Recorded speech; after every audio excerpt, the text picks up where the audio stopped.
social. A partir de este momento, los invitamos a formar parte de esta mesa donde se componen y descomponen los problemas del país.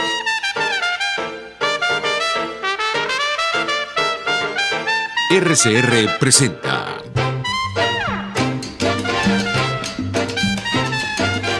Buen Provecho.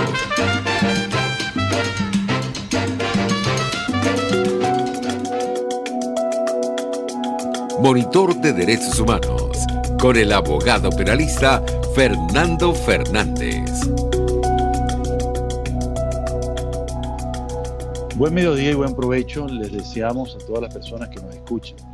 Les habla Fernando Fernández, director del Monitor de Derechos Humanos. Seguidamente vamos a hablar de los créditos. Dirección General, Jaime Nestares. Gerencia de Producción, Wilix Arcaya. Producción, Carla Sons. Controles, Gregorio González. Conducción, Fernando Fernández, quien les habla. Estamos en todas las plataformas digitales rcr750.com, rcr.tv y rcr750, en YouTube rcr750.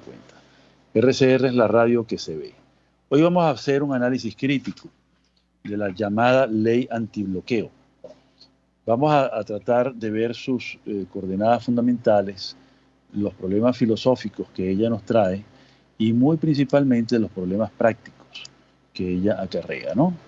Los problemas prácticos en el orden institucional, en el orden jurídico y obviamente también en las repercusiones en el plano económico y social. La ley tiene un título rimbombante: Ley Constitucional Antibloqueo para el Desarrollo Nacional y la Garantía de los Derechos Humanos. Fue publicada en la Gaceta Oficial de la República Bolivariana de Venezuela, número 6583 extraordinario, de fecha 12 de octubre de 2020. O sea que es una ley además emblemática por el día en que se promulga, ¿no? Entonces, lo primero que tenemos que comentar es sobre el título de la ley. Dice que es una ley constitucional. Nosotros afirmamos que, primero, no es una ley. Segundo, tampoco es constitucional. Tercero, no es antibloqueo también.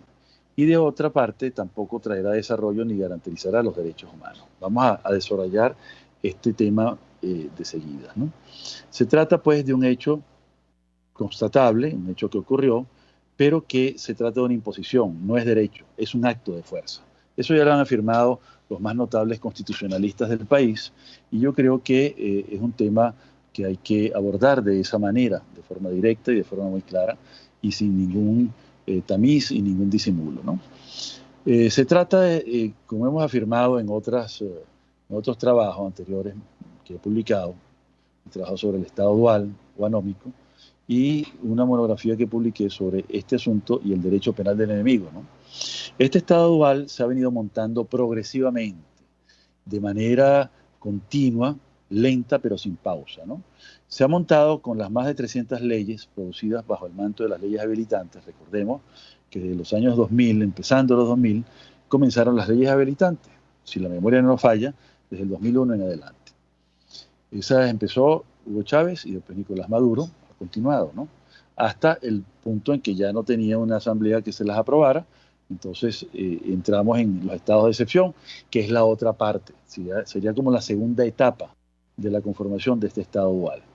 Estos estados de excepción han sido básicamente el económico, desde principios del año 2016, y desde el principio de la pandemia, el estado de alarma, que han sido ininterrumpidos y continuados, se renuevan permanentemente. Déjenme explicar un poquito lo que es la idea del estado dual. Se trata de una configuración de dos modelos de estados antagónicos, pero coexistentes. Eso trae como consecuencia una serie de tensiones entre el estado formal o constitucional, que es el que está en la Constitución, plasmado de esa manera muy clara, y otro es el estado dual, que está en los decretos, en las leyes montadas bajo la autorización excepcional que dio la Asamblea Nacional en su momento a los dos presidentes que nos han gobernado en los últimos 21 años, ¿no? Son más de 300 leyes. Y de paso, ya ha habido múltiples prórrogas de los estados de excepción. Por lo tanto, hemos estado viviendo en los últimos años bajo un estado de excepción permanente, como una rutina, de forma cotidiana. Entonces, lo excepcional, que es el estado de excepción, se ha convertido en la regla. Y a esto se viene a agregar esta nueva ley constitucional, porque es como el punto culminante, es el sumum, es el cenit en el cual hemos arribado por este proceso lento, pausado, pero continuo, de forma además muy intensa, cada vez que se plantea, ¿no? Entonces, fíjense ustedes que, siendo que la Asamblea Nacional Constituyente, que ya sabemos los múltiples problemas que tiene en cuanto a constitucionalidad, en cuanto a legitimidad y en cuanto a su eficacia, no escribió el proyecto que se le confió. Es decir, debió ser un proyecto constitucional que debía luego llevarse a referéndum para su posterior aprobación. Me imagino que habrán contado los escasos votos que podrían estar de acuerdo con esa constitución y decidieron entonces sacar este tipo de leyes que ha sido calificada por algunos autores como ley monstruosa, como un adefesio, como un parapeto, y yo le agregaría como una ley horrenda, utilizando la categoría que utilizó el autor Ingo Müller cuando escribió su libro Jueces Horrendos o Jueces del Horror, como ha sido la traducción. Entonces, su objetivo no se cumplió. No hay una constitución nueva, no hay un proyecto, no hay un proceso para ir a un referéndum, y en su lugar se dicta una normativa que es, primero, supraconstitucional, porque no está prevista ningún tipo de normativa de esta naturaleza, sino una constitución, que es lo que debió elaborar la Asamblea Constituyente, y además es supralegal, porque así lo dice su texto, que está por encima de cualquier norma legal o sublegal. Y vamos a ver por qué. Porque es que tiene un instrumento, un mecanismo, para llamarlo de mejor manera, un mecanismo que permite la inaplicación de cualquier norma legal o sublegal. Y hay que ver que esto es bien importante. Primero porque en el castellano jurídico venezolano lo que existe es una fórmula llamada desaplicación, que solo se aplica en circunstancias en las cuales los jueces, repito, los integrantes del Poder Judicial, pueden desaplicar una norma evidentemente inconstitucional para aplicar en su lugar la Constitución o un tratado internacional en derechos humanos, que tiene aplicabilidad directa e inmediata cuando sea, digamos, más progresivo que cualquier norma legal o sublegal, e inclusive que la propia Constitución. Eso lo permite la Constitución actual. Entonces, al estar por encima de toda la normativa vigente, de todo el ordenamiento jurídico, estamos hablando de una supraconstitucionalidad y una supralegalidad que está por encima de todas ellas. Y esto configura, pues, esto que hemos hablado del Estado dual, porque no se trata de un Estado constitucional que va en paralelo, en igualdad de condiciones, con el Estado que hemos llamado decretal, por el predominio de los decretos, ¿no? Sino de un Estado decretal por encima del constitucional. Y en ese sentido lo aplasta. Eso se podría dibujar en un diagrama como una pirámide de Kelsen, digamos, el orden jurídico constitucional del Estado llamado constitucional, y un vértice, es decir, un triángulo, cuyo vértice aplasta al vértice superior de la pirámide kelseniana, ¿no? Entonces, una pirámide invertida. Se trata entonces de un nuevo orden jurídico que nada tiene que ver con lo establecido, ni con el poder constituido. Es un orden jurídico que se irá escribiendo sobre la marcha. Recordemos aquella famosa frase de las novelas venezolanas televisadas: como vaya viniendo, se irá viendo. Lo más grave es que no hubo consulta alguna a la población. Es decir, no hubo una consulta apropiada ni para designar a la Asamblea Constituyente, dado que llegaron allí eran candidatos de un partido y los únicos votantes fueron candidatos de un partido. De tal manera que esa asamblea no tiene representatividad alguna y es un menoscabo fundamental, esencial, gravísimo a la legitimidad y a la constitucionalidad, porque se supone que debería ser una representación del pueblo. Entonces, bueno, ese es un grave problema que tiene esto, pero además no va a haber referéndum, sino que es algo que ya está dado, que está definitivo y que, digamos, en gran medida tendrá el valor que le quieran dar las autoridades policiales y las autoridades judiciales, ¿no? Porque no hubo consulta. Entonces decíamos que se trata de un instrumento contra el orden jurídico y el poder constituido en toda la normativa legislativa y también jurisprudencial, que tiene como objetivo, fachada, ir contra las sanciones internacionales, que además la han llamado bloqueo. Y fíjense ustedes que esto es importante, porque el bloqueo, y pueden buscarlo en el diccionario de la lengua española, lo pueden buscar también en un diccionario militar o en un diccionario de cualquier naturaleza, de derecho internacional. Los bloqueos en el ámbito internacional se refieren a la actividad que despliega un Estado agresor, ¿verdad?, contra otro Estado que es agredido, o un país, o también se le puede llamar toda una nación, una población, y consiste justamente en poner armas de destrucción masiva, colocar buques, colocar aviones que bloquean las comunicaciones, que bloquean el acceso de los alimentos, que bloquean el acceso de las medicinas. Y francamente eso no está ocurriendo. Es decir, el bloqueo forma parte de la estrategia militar en situaciones bélicas, en situaciones de guerra. Y Venezuela no está sometida, ni quiera Dios que lo esté, a ningún tipo de guerra. Por lo tanto, no hay bloqueo desde el punto de vista técnico, desde el punto de vista del derecho militar, ni tampoco desde el punto de vista del derecho internacional. Lo que hay son unas sanciones internacionales que tienen legitimidad internacional. La ONU puede imponer sanciones al Consejo de Seguridad cuando se trata de graves problemas de terrorismo o graves problemas que amenacen la paz mundial. Pero también los países tienen la obligación de imponer sanciones por aquello que se llama el deber o la responsabilidad de proteger, que tiene que ver justamente con ese compromiso asumido por todos los estados, por todas las naciones, incluido el nuestro. Eso estuvo firmado por el presidente Chávez en el año 2005, cuando se estableció pues la necesidad de imponer algún tipo de medidas provisionales en las que se pudiera pues impedir que hubiese violaciones graves de los derechos humanos o crímenes internacionales, que viene a ser prácticamente lo mismo, ¿no? Solo que en los crímenes internacionales hay responsabilidades individuales y en las violaciones de los derechos humanos hay responsabilidades de los estados. Entonces, aclarado el punto, no hay tal bloqueo. Por lo tanto, el objeto de la ley, que está en el propio título de la ley, carece de total sentido lógico, terminológico, técnico, jurídico, inclusive militar. Entonces, se habla que eso de bloqueo, supuesto bloqueo, sabemos que es una ficción, que diferentes países han impuesto a las personas expuestas políticamente o presos. Y esto es muy importante porque no hubo, digamos, no hay sanciones al país, no está sancionada la población, no está sancionada la nación. Están designados, y eso tiene, digamos, las implicaciones de una sanción, personas naturales y personas jurídicas que hacen vida en el aparato público venezolano. ¿Y en qué consisten esas sanciones?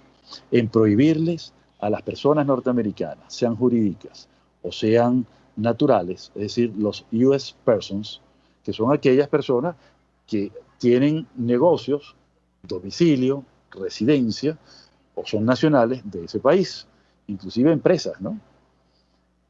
Entonces se les prohíbe hacer negocios con las personas designadas, que repito, son personas naturales o jurídicas, ¿no? O son vehículos, o son yates, o son buques, o son aviones.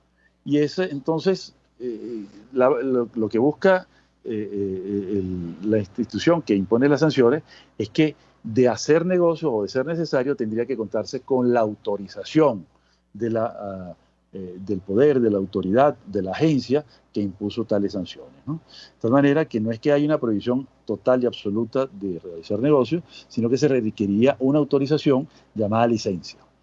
Eso existe y se ha venido aplicando desde hace años en temas como el tráfico de drogas, en temas como el terrorismo, el ciberterrorismo, y se ha venido últimamente imponiendo ese tipo de sanciones también por violaciones de derechos humanos graves, por corrupción, por tortura, y por confiscación de empresas. Eso tiene que ver con un nuevo tipo de legislación del derecho comparado, tiene su legitimación en una ley que se llama Global Magnitsky Act, que es una legislación que está en Canadá, que está en la Unión Europea, que está en varios países, por ejemplo los países bálticos lo tienen, y digamos el promotor de todo esto ha sido los Estados Unidos, que ha sido el país, digamos, cuyos intereses fueron afectados cuando en el régimen ruso mataron por tortura al señor Sergei Magnitsky. Por eso ese nombre ruso tan extraño, ¿no? Porque es en honor y conmemoración a las torturas y al asesinato que ocurrió contra su persona. Entonces, ese es el tema, ese es el tema. Son sanciones, no hay bloqueo, el bloqueo es una circunstancia totalmente diferente. ¿Qué hace esta ley? Entrega un poder absoluto al jefe del Poder Ejecutivo. sin condicionamientos ni controles algunos. En el sentido siguiente, no habrá autoridad judicial ni autoridad parlamentaria, ni siquiera habrá autoridad como por ejemplo la Defensoría del Pueblo, el Ministerio Público, que pueda coartar su acción en todos los órdenes que están planteados en la ley. Ninguno de sus actos estará sometido a control.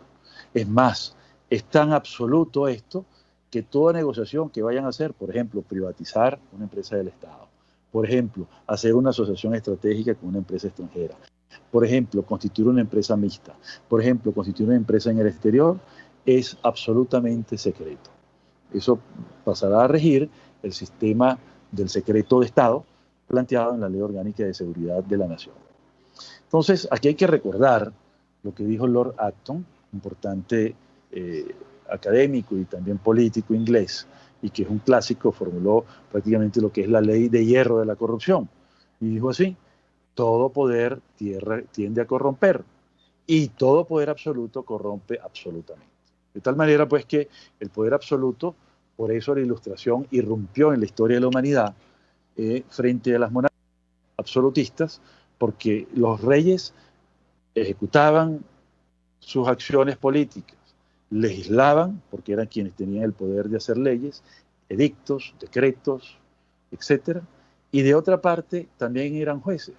De tal manera, pues, que al suprimir los controles judiciales y parlamentarios en nuestro país, es como si estuviéramos imponiendo un reinado, una autocracia, desde el punto de vista del concepto, pues, de lo que es este asunto. Yo diría que esta ley es la más severa lesión a la seguridad jurídica también, ¿no? Porque ningún instrumento legal será válido en ninguno de los campos ni materias si el Ejecutivo decide inaplicarla. Yo les decía que la inaplicación es una figura nueva, no está contemplada en nuestra legislación, y además de eso, de no estar, de ser una especie de invento sobrevenido, esa inaplicación genera una enorme inseguridad jurídica. Porque si yo soy una persona que hace un negocio de esta naturaleza, estos negocios secretos, ¿verdad?, que plantea la ley que se pueden realizar, ese negocio, así como fue secreto en un momento en que se planteó, puede ser secreto también el que me lo quite. Y estoy refiriéndome a una concesión, me estoy refiriendo a una adjudicación de un contrato público, me estoy refiriendo a cualquier negocio de cualquier naturaleza en cualquiera de los ámbitos en que el Estado hace negocios. ¿Ok? Entonces, eso genera, pues, evidentemente una total inseguridad para quien tiene el negocio o para quien contrae ese negocio con el Estado. Que puede ser un servicio, o que puede ser, por ejemplo, la construcción de una obra pública, o que puede ser simplemente coadyuvar con el Estado en cualquiera de las tareas básicas, minería, petróleo, etc. Entonces, por eso afecta a la seguridad jurídica, y no nos olvidemos que la seguridad jurídica es un valor del Estado de Derecho, y es un valor democrático en el sentido que todo ciudadano debe saber cuáles pueden ser las consecuencias legales de cualquier hecho, de cualquier acto que él realice. Entonces, tú tienes que anticipar: si hago tal cosa que está prohibida, seré castigado. Si hago tal cosa que está permitida, pues no seré castigado. Pero bueno, podría estar permitida hasta el momento en que se considere que pasa a estar prohibida, sin ley, sino simplemente un acto unilateral y absolutamente discrecional del Poder Ejecutivo. La ley entonces será la orden, o será la decisión que dicte el Ejecutivo, en cualquier caso sin seguir ningún criterio legal ni cualquier precedente. En otras palabras, no hay que seguir la jurisprudencia, no hay que saber cuál es la doctrina del Tribunal Constitucional, o de la Sala Constitucional, perdón, o de la Casación Penal, o del Contencioso Administrativo, sino simplemente, si está decidido así, eso es ley, ¿ok? O la orden que se dé, ¿ok? Hay veces que se han dado órdenes por ruedas de prensa, por programas televisados, por Twitter, etc. Entonces, ya eso tendría un carácter legal, en cierto sentido. De paso, no se deroga la Constitución del año 99, que este es un tema además muy delicado. ¿Por qué? La Constitución va a quedar vigente, pero sin ningún valor, sin ninguna validez. Sus normas están ya vaciadas desde hace algún tiempo, con las leyes surgidas con la habilitante, también los decretos, ya hablamos que son más de 300 leyes. La ley está prácticamente en suspenso porque hay una suspensión de garantías en los estados de excepción. Las garantías constitucionales no se van a cumplir, como dice la Constitución, sino como se regula según el estado de excepción económico o de alarma. ¿Ok? Entonces, esto nos plantea un problema histórico muy grave, ¿no? Porque la última vez que se hizo eso fue en la creación del Tercer Reich alemán, que no derogó la constitución de Weimar del año 19, sino que la mantuvo vigente del 33 al 45, pero lo que regulaba todo era la voluntad de Hitler, el Führer. Hay un artículo que yo recomiendo del doctor Ramón Escobar León, ¿verdad?, que se llama así el artículo, El Führer crea derecho. Se consigue en el Nacional y fue publicado la semana pasada, si no me falla la memoria, ¿no? Ese artículo es muy bueno porque habla pues de todo ese proceso y está relacionado con la ley antibloqueo también, ¿no? Entonces, ya dijimos que la inaplicación de las normas no existe en nuestro ordenamiento. Lo que ha existido es la desaplicación, como ya expliqué, ¿no? Pero entonces, imaginemos una situación parecida. Se decía, el ministro de Justicia de la época del Tercer Reich, Hans Frank, fue el abogado personal de Hitler, lo nombra ministro de Justicia, y él llegó a decir en uno de sus discursos famosísimos que la palabra del Führer es la ley. Es decir, no hay Estado de Derecho, no hay legislación, la Constitución no vale de nada, sino que es lo que diga el Führer, ¿no? Bueno, pero eso es un hecho histórico, no estoy diciendo que esto sea idéntico, sino que es una analogía histórica que nos permite decir, bueno, que este proceso que se está instaurando en Venezuela y que está culminando con la creación de esta ley antibloqueo, se parece muchísimo y que el precedente es la Constitución de Weimar. Por supuesto que es diferente, fue escrita en alemán, fue en Alemania, en Europa, Venezuela no es Europa, Venezuela habla castellano. Ese tipo de cosas hay que verlas críticamente también, ¿no? No se puede equiparar de forma mecánica, pero son procesos que sí hay que analizarlos críticamente porque tienen similitudes, son similares en algunos puntos, ¿no? Entonces, ese mecanismo de centralizar, concentrar, monopolizar todos los poderes públicos en una persona, convirtió, en el caso del Führer, en gobernante, en legislador y juez supremo, que además es infalible, porque sus decisiones no son cuestionables. Nadie ni ninguna institución podrá revisarlas, ni anularlas, ni derogarlas, ni nada por parecido. Entonces, quedarán como la ley, ¿no? Entonces, eso se basa pues, en una teoría del filósofo nazi Carl Schmitt. Carl Schmitt escribió un artículo llamado El Führer protege el derecho. Pero además, esto es muy importante tomar en consideración, y es que él escribió también un libro famosísimo y muy importante que hay que leer, que hay que discutir, llamada Teología Política. En ese libro de la Teología Política, la primera frase de la primera línea de la primera página dice así: soberano es quien dicta el estado de excepción. En otras palabras, el soberano no es el pueblo, como dice nuestra Constitución en los primeros artículos, sino que bajo esa visión es el Führer, el líder, quien dicta el estado de excepción. Y al dictar el estado de excepción se convierte en soberano.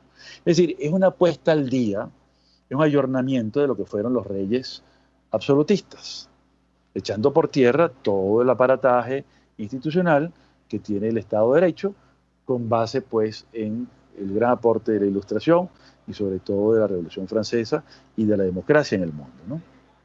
Entonces el Führer está exento de cualquier límite jurídico, ¿ok? Entonces, bueno, con esto estoy citando una tesis muy importante de la Universidad Complutense sobre el profesor Carmelo Jiménez Segado, ¿no?, que habla del Führer. Habría que ver en qué medida esto tiene un parecido, es similar, se acerca a la circunstancia que está planteada con esta ley antibloqueo, ¿no?